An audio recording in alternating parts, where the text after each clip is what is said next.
이제 우리가 사도행전 24장의 말씀을 대하고 있는데요. 지난주에 23장의 말씀에서 우리가 좀 주목했던 장면이 바울에게 예수님께서 나타나셔서 격려해 주셨다는 것이죠.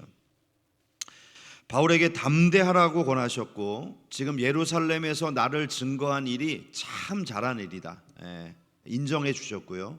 그리고 지금처럼 로마에 가게 될 것인데 거기서도 나의 일을 내가 증거할 것이다, 이렇게 말씀해 주셨습니다. 자, 바울에게 이 말씀이 얼마나 위로가 되고 든든했겠어요. 아마 이런 생각도 해볼 수 있지 않을까요? 야, 그러면 문제될 거 없네, 형통하겠네, 좋은 일들만 이제 앞으로 일어나겠네, 뭐 이런 생각을 할 수 있잖아요. 근데 우리가 여기서 정말 주목해야 될, 기억해야 될 중요한 사실은요, 이 일이 이루어질 것이지만 쉬울 것이라고는 말씀하지 않으셨다는 것이죠. 저번 주에 살펴본 대로 주님의 약속이 이루어지기까지는요 2년이라는 시간이 지나갑니다. 그 기간 동안 바울은 옥살이를 해야 했죠. 그리고 이 바울이 로마로 가는 과정도요 그렇게 순탄하지 않았습니다.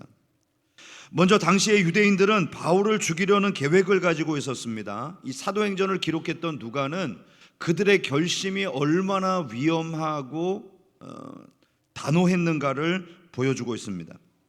사도행전 23장 12절에서 14절인데요 나리샘의 유대인들이 당을 지어 맹세하되 바울을 죽이기 전에는 먹지도 아니하고 마시지도 아니하겠다 하고 이같이 동맹한 자가 40여 명이더라.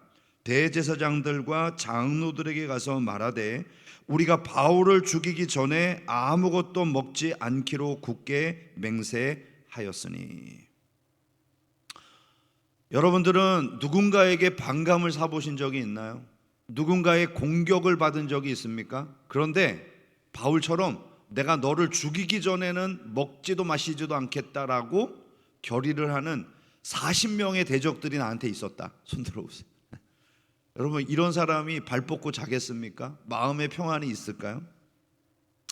근데 여러분, 이런 상황을 바울이 접했을 때 저는 이 바울이 유대인들에 대해서 서운한 마음을 가졌기보다는 오히려 지난날에 자신이 걸어왔던 삶을 돌이켜보면서 회개하지 않았을까, 이런 생각을 해봅니다.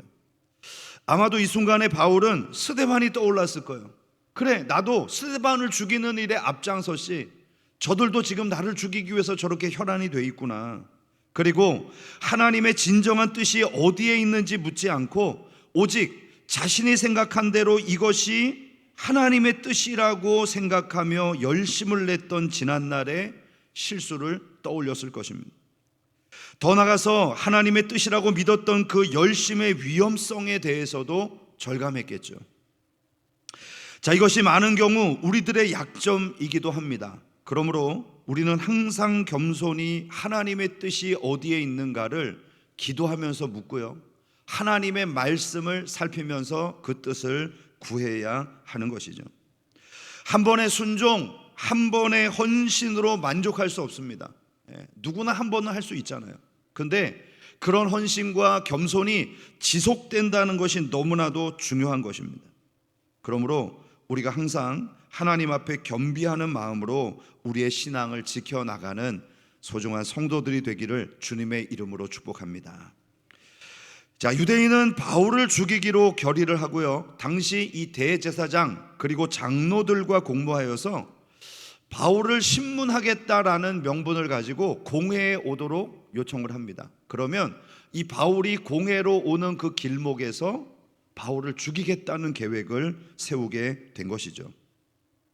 그들은 자신들이 하나님의 영광을 위해서 이 일을 하고 있다고 믿었습니다. 그러나 여러분, 이것은 하나님의 방법이 아니죠.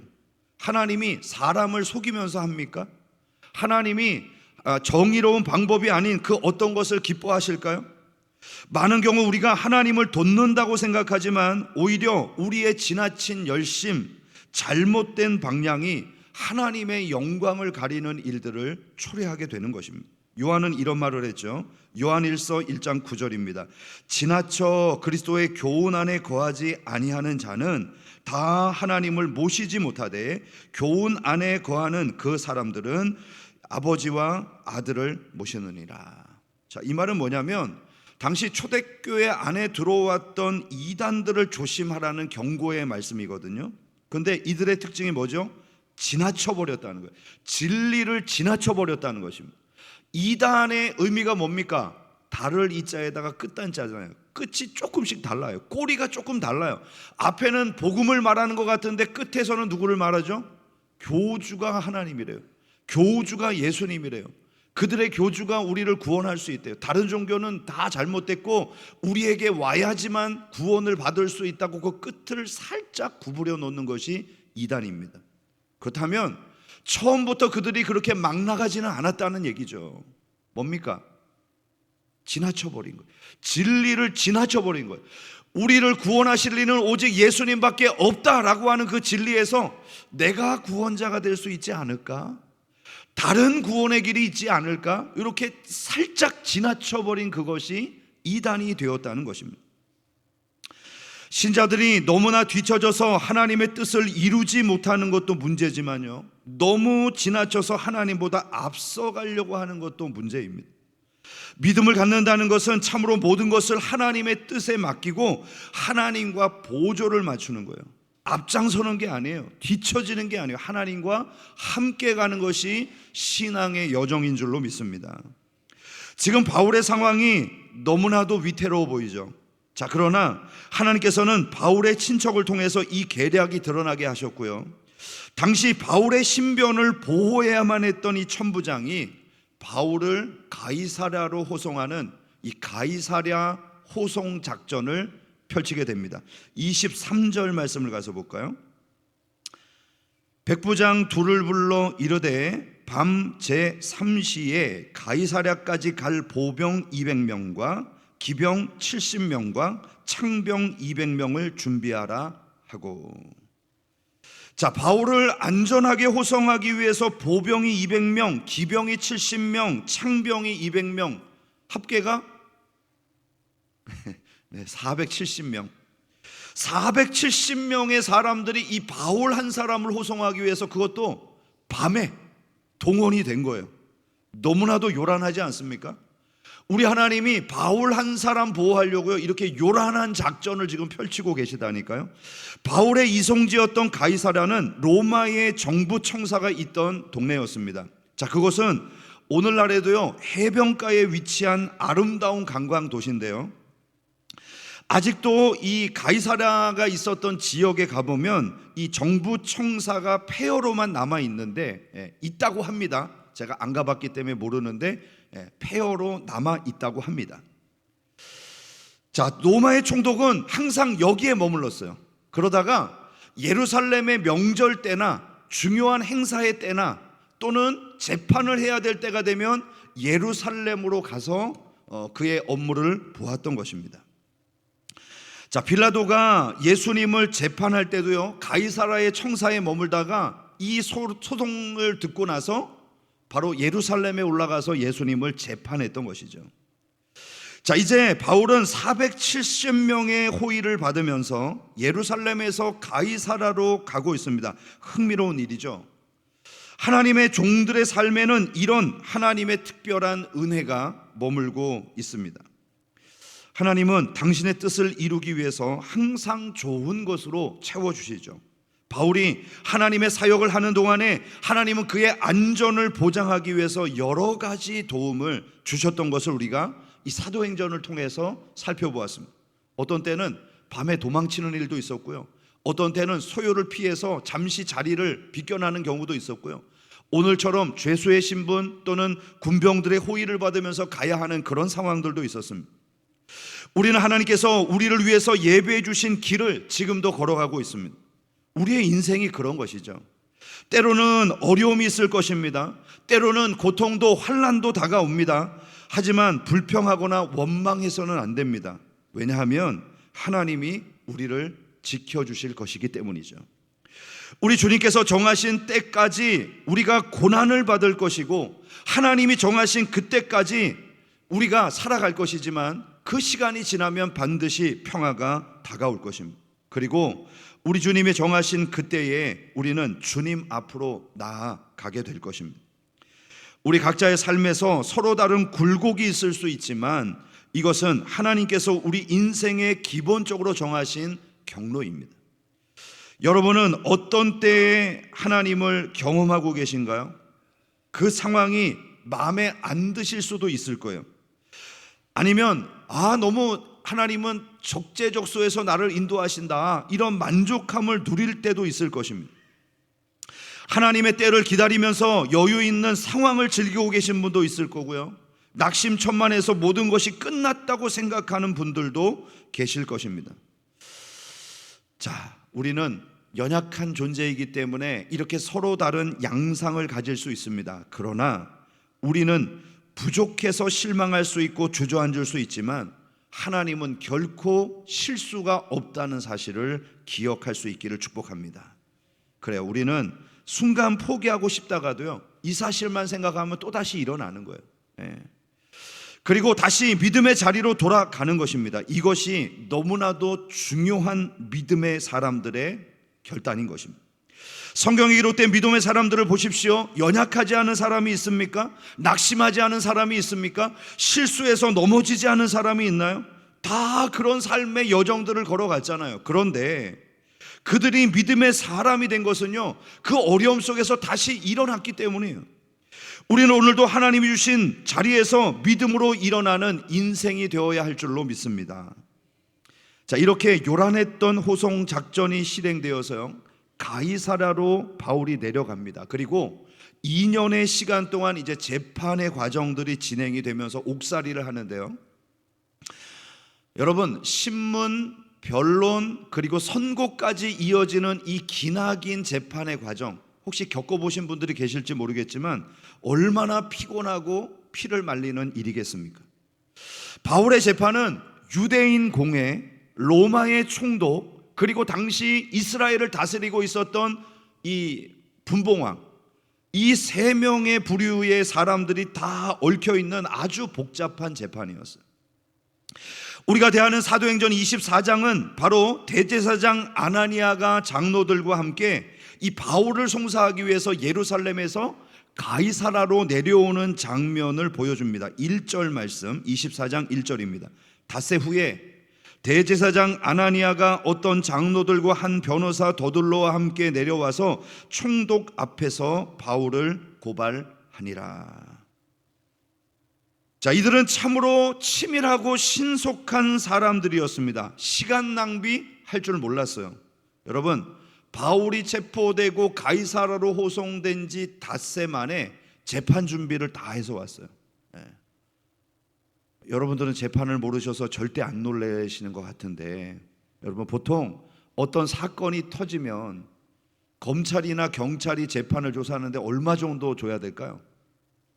복잡하지 않은 사건은 한두 달이면 끝날 수 있겠지만 적어도 석 달에서 6달 정도는 재판을 봐야 돼요. 증인도 데려와서 신문을 해봐야 되고요, 사실조사도 해야 되고요, 또 범인에게 어떤 혐의점이 없는지 다 조사를 해봐야 될 거 아닙니까? 근데 닷새 만에 재판 준비를 다 끝냈다니까요.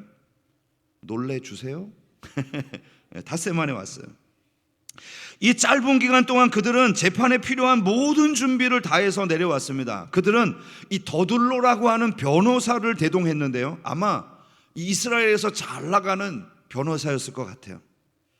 그리고 이 바울을 반란의 수괴, 반역자, 성전을 모독한 사람, 이 세 가지 죄목을 들어서 송사를 진행하게 됩니다. 이 변호사는 아주 치밀한 계획을 가지고 있었던 인물이었습니다. 그는 바울을 몰아붙이기 위해서 교묘한 변론을 펼쳐나가는데요, 2절과 3절을 먼저 볼까요? 바울을 부르며 더둘로가 고발하여 이르되, 벨릭스 각하여, 우리가 당신을 힘입어 태평을 누리고 또 이 민족이 당신의 성견으로 말미암아 여러 가지로 개선된 것을 우리가 어느 모양으로나 어느 곳에서나 크게 감사하나이다. 지금 유대인의 대표로 지명된 더둘로의 입을 통해서 나오는 말을 잘 살펴보십시오. 도대체 하나님의 택함 받은 백성의 자존심이 어디에 있는 것입니까?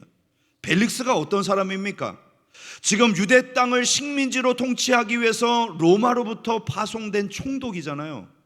아니 지금 도시락 폭탄을 갖다 던져도 모자랄 마당에 도대체 벨릭스의 어떤 점으로 인해서 이 나라가 태평했고 그의 성견으로 유대인들이 개선됐고 어떤 모양으로도 크게 감사할 일이 있단 말입니까? 도대체 뭐가요? 지금 이 자리에 나온 이들은 유대인의 대제사장들과 장로들 아닌가요? 이들은 바울을 죽이겠다는 일념 하나 때문에 자신을 억압하고 있는 이방 지도자에게 온갖 아청과 아부를 다 떨고 있는 거예요. 우리는 여기서 사람의 마음속에 잘못 들어온 이 생각 하나가 그 사람을 얼마나 어둡고 망가지게 만들 수 있는가를 선명하게 볼 수 있는 것입니다. 미움은 우리의 눈을 멀게 합니다. 요한일서 2장 9절에서 11절을 말합니다. 빛 가운데 있다 하면서 그 형제를 미워하는 자는 지금까지 어둠에 있는 자요, 그 형제를 사랑하는 자는 빛 가운데 거하여 자기 속에 꺼리낌이 없으나 그 형제를 미워하는 자는 어둠에 있고 또 어둠을 행하며 갈 곳을 알지 못하나니 이는 그 어둠이 그의 눈을 멀게 하였습니다. 미움에 있는 자는 어두운 곳에 있기 때문에 볼 수 없고 볼 수 없기 때문에 갈 곳을 알지 못합니다. 여러분의 마음은 과연 어떻습니까? 밝은 빛으로 가득 차 있습니까? 아니면 어둠 속에 있습니까? 제가 종종 퇴근해서 집에 가보면요, 그 아내와 아들이 불을 안 켜고 있을 때가 있어요. 그래서 제가 항상 하는 얘기가 있습니다. 당신은 빛의 자녀니 불을 켜시오. 어두움이 좋대요. 이게 아늑한가 봐요. 아마 뭐 전기세 아끼기 위한 그런 것도 있겠지만 그런 이제 어둠에서 고요하게 있는 그 시간이 좋대요. 그래서 저는 항상 빛의 자녀는 빛에 거해야 된다, 이런 얘기를 합니다. 뭐 이게 우스갯소리입니다만 여러분, 우리의 마음이 어때야 될까요? 우리가 빛의 자녀라면 마음이 빛이어야 하지 않겠습니까? 사탄은 우리의 마음을 어둡게 만들기 위해서 노력을 합니다. 그 반복 중에 하나가요, 과거의 실패를 자꾸 들추어내서 올가매는 것이죠. 실패의식에 사로잡힌 사람의 증상은 무료합니다. 도전을 싫어합니다. 변화를 두려워합니다. 은혜 받기를 원치 않습니다. 그래서 이런 사람들의 전매 특허 고백들이 있어요. 저는요, 은혜를 받으면 금방 쏟아요. 저는 믿음이 자라지 않고 늘 제자리예요. 은혜 받으면 뭐예요? 금방 죄 지을 텐데. 그래서 저는 은혜 받는 게 두렵고 부담스러워요. 여러분, 만약에 여러분들의 마음속에 이런 생각이 있다면 사탄에게 속고 있는 것이죠. 은혜를 받고 실패해도 여러분, 그것은 가치 있는 일 아닙니까? 은혜 안 받고 가만히 있는 것보다 은혜 받고 실패하는 것이 100번 낫습니다. 전자는요, 살아있는 신앙이고요, 후자는 죽어있는 신앙이죠. 살아있으니까 실패도 있는 거 아닙니까? 여기 옆에 공동묘지 있는데요, 가보세요. 거기에는 실패하는 사람이 단 한 명도 없어요. 왜 그런가요? 죽어있으니까 아무것도 안 하잖아. 아무것도 안 하니까 실패도 없지.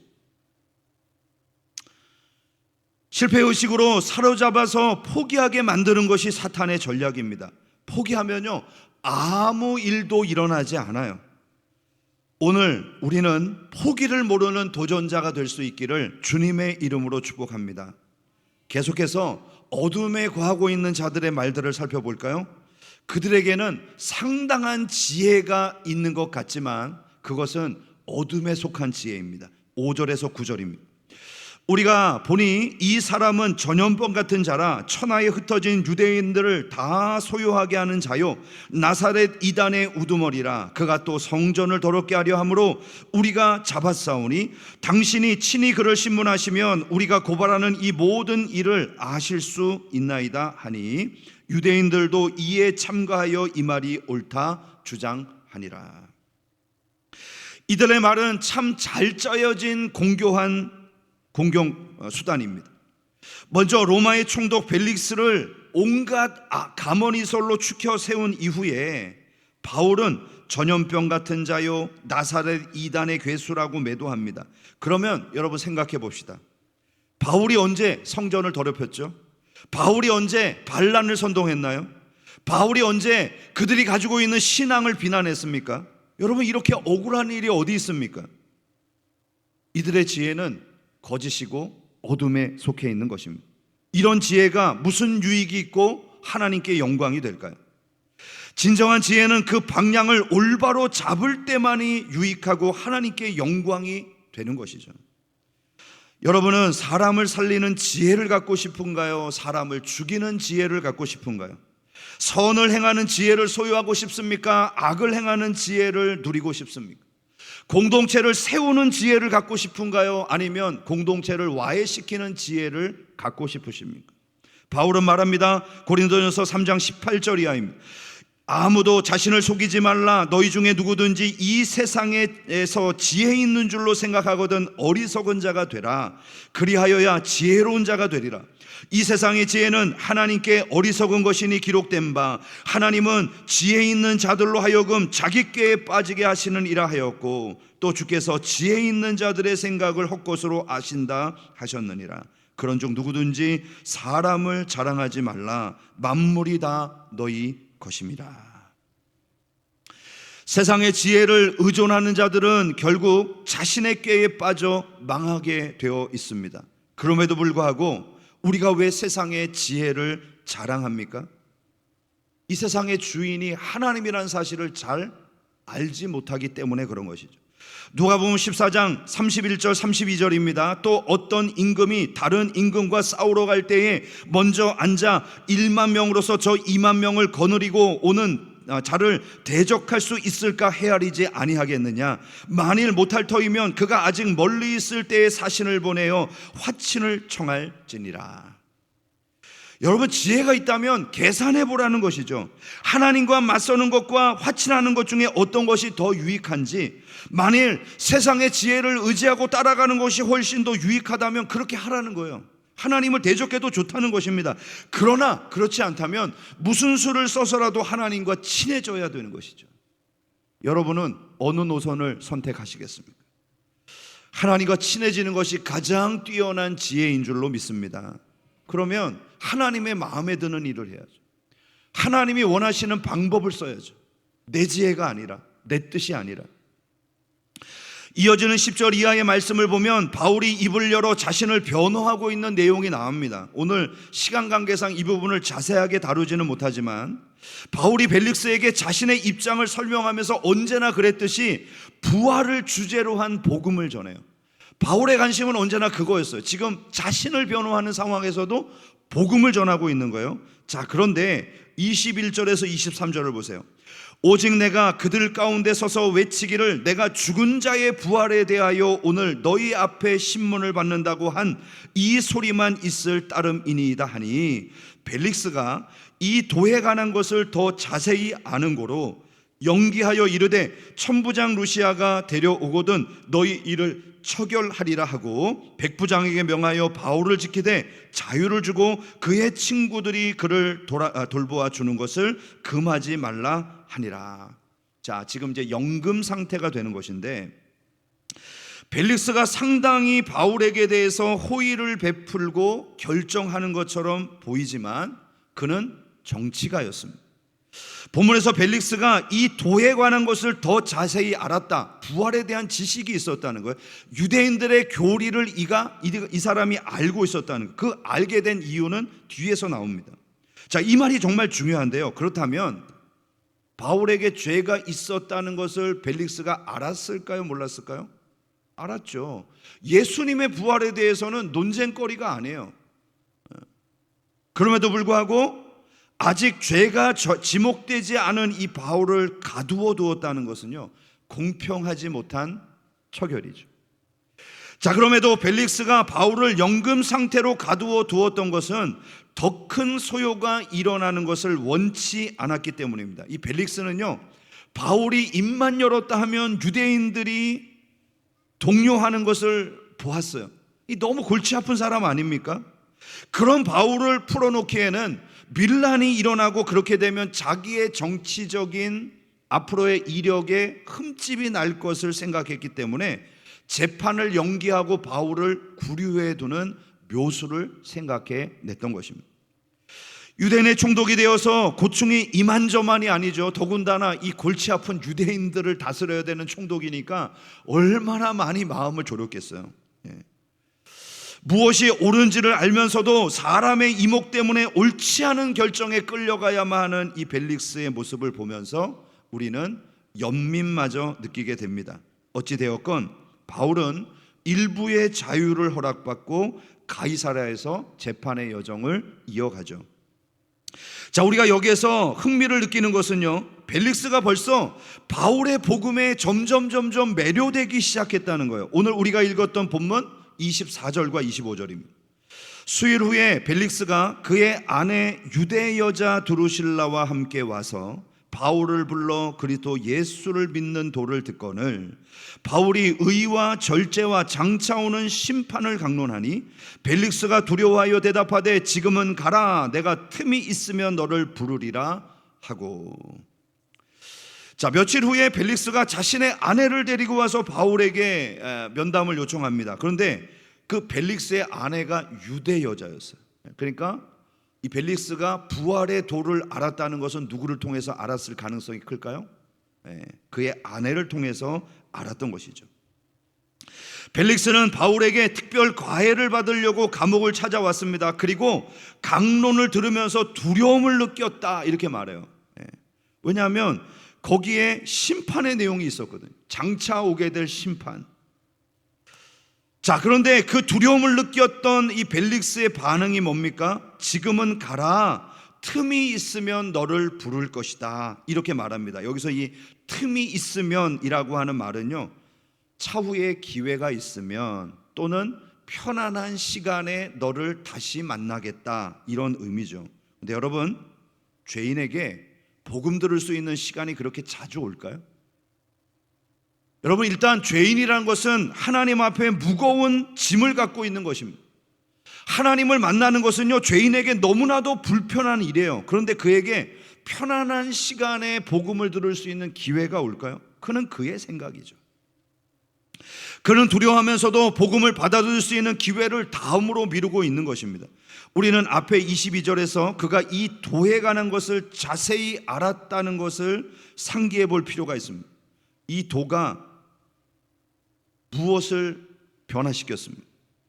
사실 그는 부활에 관한 도를 전혀 알지 못하는 사람이었죠. 왜입니까?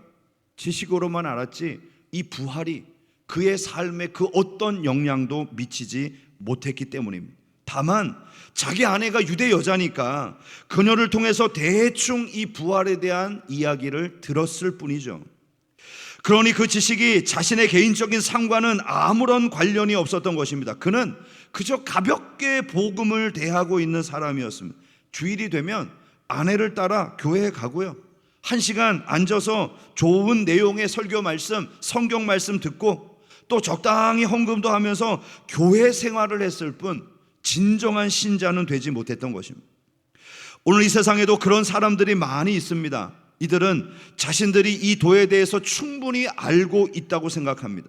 그러나 복음이 그의 삶에 아무런 영향을 주지 못하고 있다면 그것은 아는 것이 아닙니다. 안다고 하는 이 단어는 우리의 삶에 아주 깊숙한 영향력을 끼치고 있다는 말과 상통하는 것이죠. 그러므로 지식적인 알은 알미 아닙니다. 오늘날 너무나 많은 사람들이 성경에 대해서 그렇게 진지하게 다가가고 싶어 하지 않습니다. 오직 자신들이 교회에 다니고 있다는 사실만으로 복도 받고 구원도 받고 은혜를 누릴 수 있다고 믿고 싶어 하죠. 예수님에 대해서 알고 주님의 말씀에 대해서 순종하면서 영적 깊이에 나아가는 경험은 너무나도 부담스러워합니다.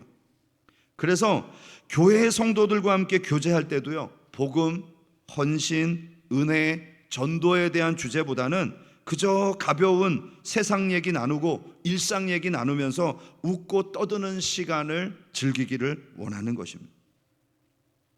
물론 이것은 신앙의 도정에서 거치게 되는 한 과정입니다.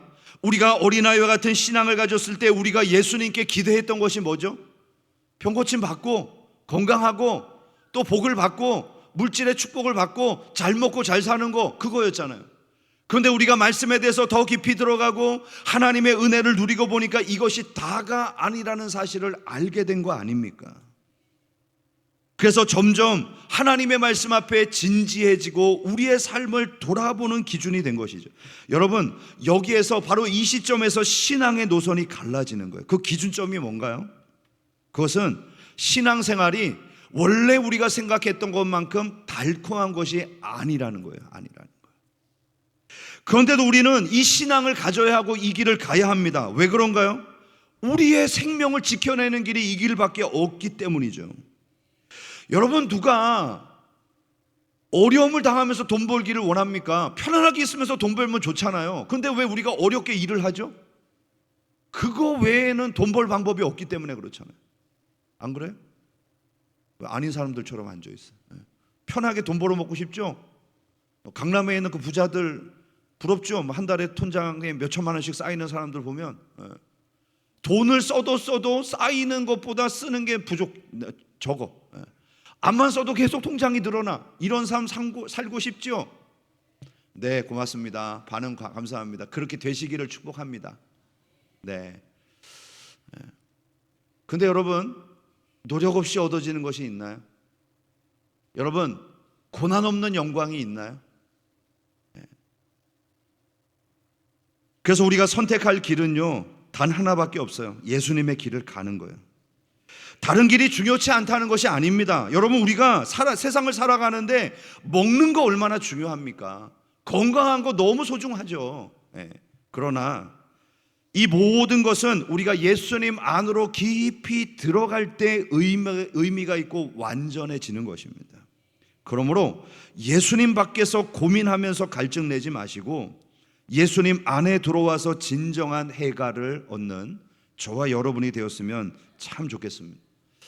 오늘 벨릭스가 하는 짓을 잘 살펴보십시오. 그는 복음에는 사실 관심이 없습니다. 하나님의 말씀을 배우고 순종하는 일에 전혀 관심이 없어요. 다만 이 일을 통해서 뭔가 금전적으로 유익을 누리기를 원하고 있죠. 26절 말씀 보실까요? 동시에 또 바울에게서 돈을 받을까 바라는 고로 더 자주 불러 같이 이야기하더라.